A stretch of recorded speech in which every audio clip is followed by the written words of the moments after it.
Hey guys, what's up? Corey on Moss Street Gallery. So today we're going to be talking about these things here, art prints or art reproductions of your work. And to answer the question, should you do reproductions or prints of your artwork? If you're selling your work or trying to sell it, the answer is yes, you should, because not everybody can spend $1,000 on an oil painting, an original, and they might be inclined though to spend $100 on an art print. Or even cheaper if you did something smaller like greeting cards, and make some sales that way. So the short answer is yes, you should do reproductions. I kind of went back and forth for a long time.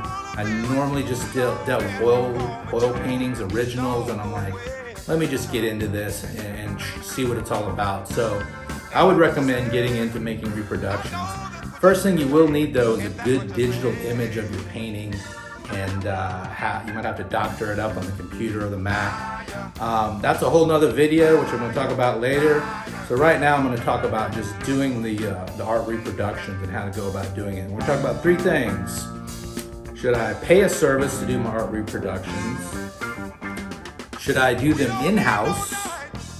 And the third thing is, what kind of paper do I use? Canvas, matte, glossy. And also with the paper, how do I store my art print? So that's kind of connected there. What do I put my art print in when I'm done? Let's talk about the first thing. Paying a service to do my art reproductions. You really have two options. You can go online. I've been doing art long enough when I remember they didn't really have a lot of services online. You can get print reproductions. Now there's tons of them. They have tons of different services that'll print on canvas, they'll print on glossy, and they'll do all the work for you. Basically just get on there, you send them your digital image. You have to be okay with giving them the right to print for you your digital image of your painting. So that's one way to do it. Second thing is you can go to a local print shop. You can find somebody local in your area that you can go to. Again, you got to bring them a digital image and they'll make prints of your artwork. It gets a little pricey when you pay a service to do it though. I had a pretty good gig years ago. I used to make G-Clays, prints on canvas, and I had a friend of a friend who had two gigantic Epson printers, and he gave me a really good deal. It was great. I tried to buy one of those Epsons from him, but he wouldn't budge. I really wanted it. Like, you got two of them, sell me the other one. Okay, that's the only way I could get into getting a printer that big. Okay, so let's talk about that second option, in-house, doing the prints myself.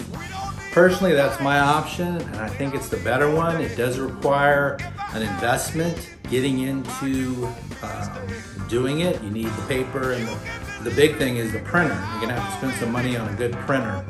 I think in the past, printers were a lot more expensive and they didn't even work as good.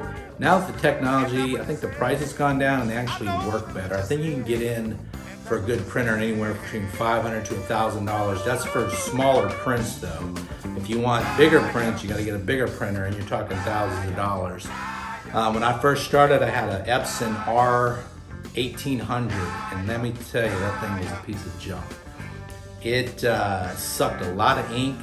Got the job done. I could do prints, but it was just so temperamental. It was always an issue with it. Then I bumped up to an Epson R1900. Wasn't much better, but that was a long time ago, and I've kind of used every Epson printer in between. Now I have an Epson XP 15,000, I think it is, and it's a lot more compact, but it only does 13 by 19, and that's the range. 13 is the width of it. It'll do longer. There's an attachment where you can buy a roll, and it'll do like if you want to do a really long, wide landscape type thing, which is kind of cool. But that's what you got to ask yourself. What size prints do I want to do? Do I want to do big prints? If you want to do big prints, you got to get a big printer, and that's going to be quite the investment. So if you just want to get on a base level, which is kind of what I do. I just do the 13 by 19 prints. Like these things here.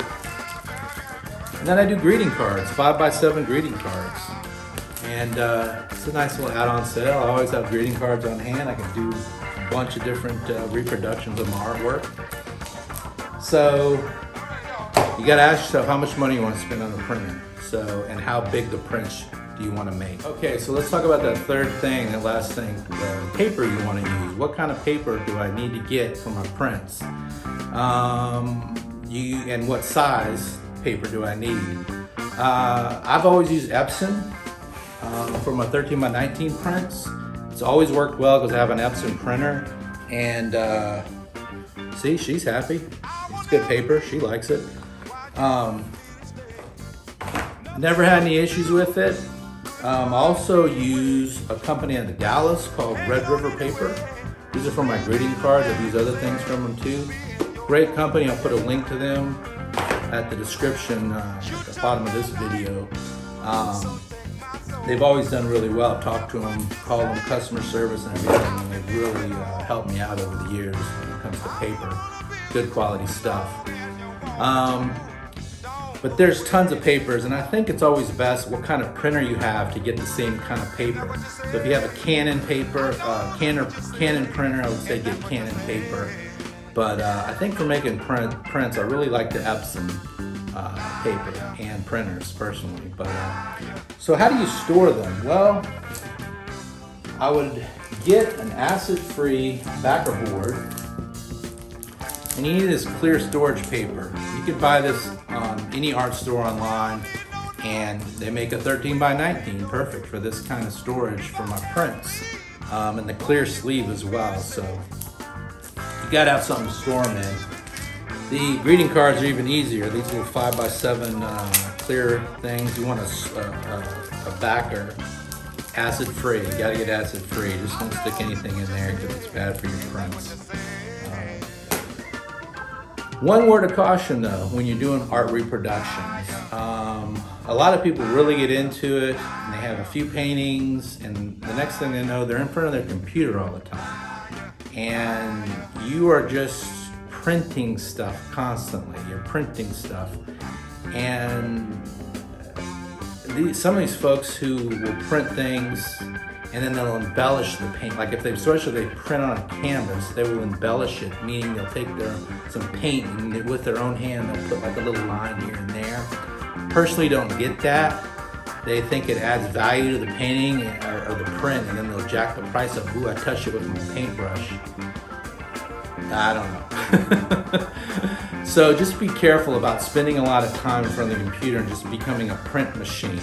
I really think what happens is you will not be in front of your easel as much, and that's really where you want to be practicing your art, making original oil paintings. And the print thing is just something on the side you could do. So those are print reproductions. Check those out, and please subscribe.